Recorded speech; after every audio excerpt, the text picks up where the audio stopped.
Baik, bismillah. Assalamualaikum warahmatullahi wabarakatuh.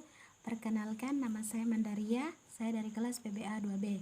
Baik, di sini saya akan menjelaskan tentang materi psikologi dari materi kelompok 1 sampai kelompok 12.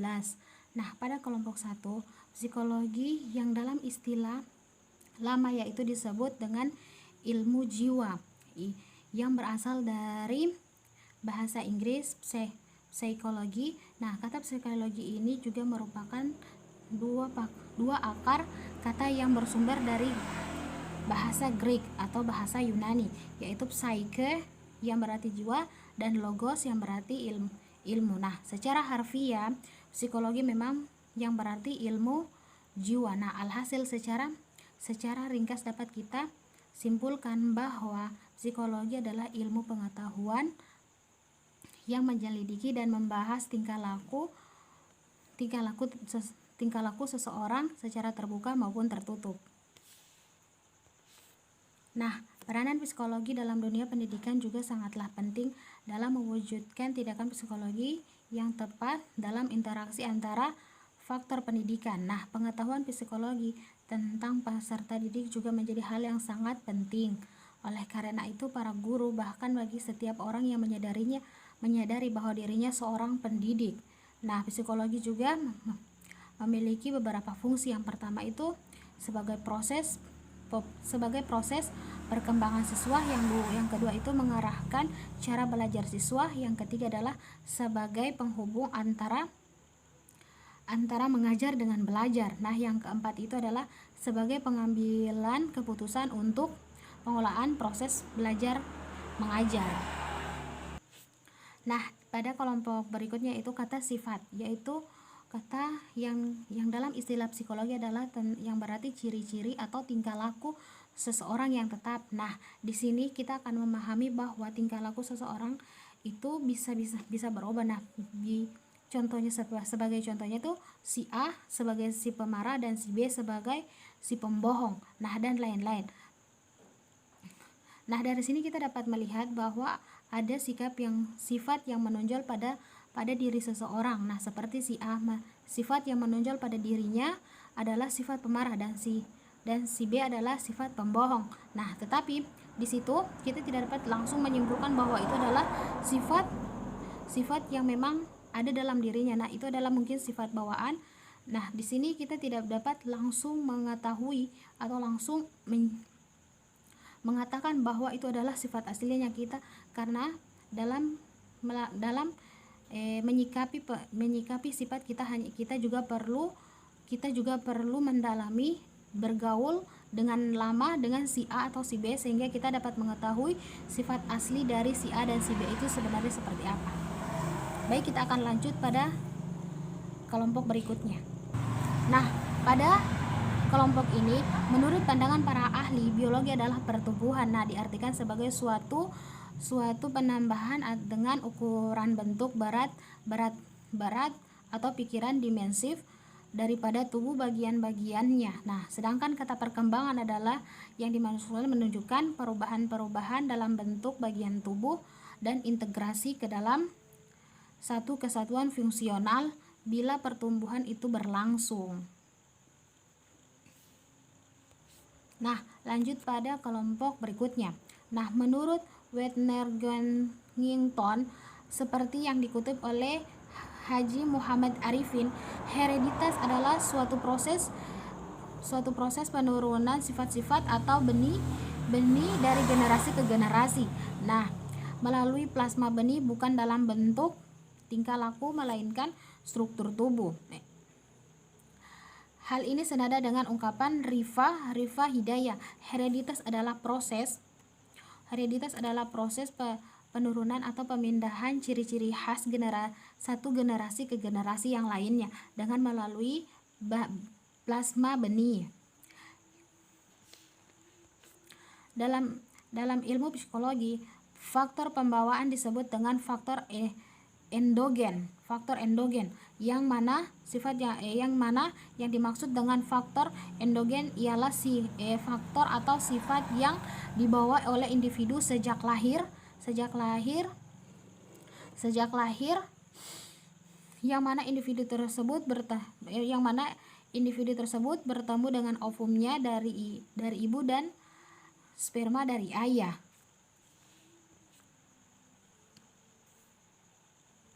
Lanjut untuk kelompok berikutnya. Nah, pengertian psikologi menurut para ahli.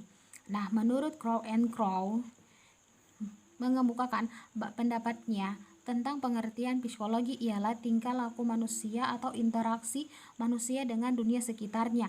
Nah, baik berupa manusia, hewan, iklim, kebudayaan, dan sebagainya. Nah, sementara menurut Kaplan, psikologi merupakan ilmu pengetahuan mengenai perilaku manusia dan hewan. Nah, sedangkan menurut Aristoteles dan Plato, psikologi merupakan ilmu yang mempelajari tentang hakikat jiwa serta prosesnya sampai akhir. Nah, bahwa psikologi merupakan ilmu yang mempelajari tentang tingkah laku manusia baik secara individu maupun hubungannya dengan lingkungan. Tingkah laku tersebut berupa tingkah laku yang tampak maupun tidak tampak, serta disadari maupun tidak disadari. Nah, pada kelompok berikutnya yaitu psikologi aliran behavioristik mulai mengalami perkembangan dengan lahirnya teori tentang belajar yang dipelopori oleh Don Thorndike, Pavlov, Watson, dan Gudder. Nah, mereka masing-masing telah mengadakan penelitian dan menghasilkan penemuan-penemuan yang berharga mengenai hal belajar. Pada mulanya pendidikan atau pengajaran di Amerika Serikat didominasi dari Thorndike pada tahun 1874 sampai tahun 1949. Nah, teori belajar dari Thorndike ini disebut karena belajar merupakan proses pembentukan koneksi-koneksi antara stimulus dan respon. Nah, sedangkan pada kelompok berikutnya intelijensi merupakan berasal dari bahasa Inggris atau intelligence. Nah, ini juga berasal dari bahasa Latin intellectus dan intelligentsia. Nah, teori tentang intelligence ini pertama kali dikemukakan oleh Spearman dan Wynne John Paul pada tahun 1951 yang mengungkapkan adanya konsep lama mengenai suatu kekuatan yang dapat melengkapi akal pikiran manusia tunggal pengetahuan sejati. Nah, kekuatan tersebut dalam bahasa Yunani disebut dengan nous. Nah, sedangkan penggunaan kekuatannya disebut dengan gnosis. Nah, untuk kelompok selanjutnya adalah dalam Kamus Bahasa Indonesia, secara terminologi, kata karakter itu yang berarti adalah tabiat, watak, sifat kejiwaan, akhlak atau budi pekerti. Nah, yang membedakan seseorang dengan orang lain. Karena karakter adalah akhlak atau budi pekerti yang dimiliki seseorang dan menjadi ciri khas orang tersebut sehingga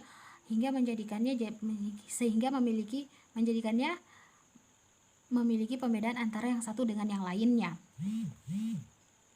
Nah, untuk kelompok selanjutnya adalah readiness diartikan sebagai kesiapan atau kesediaan seseorang untuk berbuat sesuatu. Nah, seorang ahli bernama Cronbach memberikan pengertiannya tentang readiness.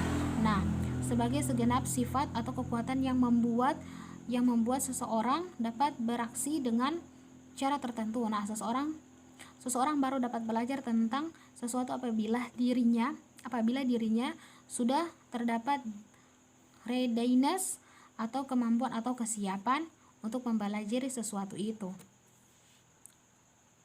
Nah, untuk kelompok selanjutnya adalah motivasi adalah dorongan yaitu suatu usaha yang disadari untuk mempengaruhi tingkah laku agar ia bergerak hatinya untuk bertindak melakukan sesuatu sehingga mencapai suatu tujuan tertentu.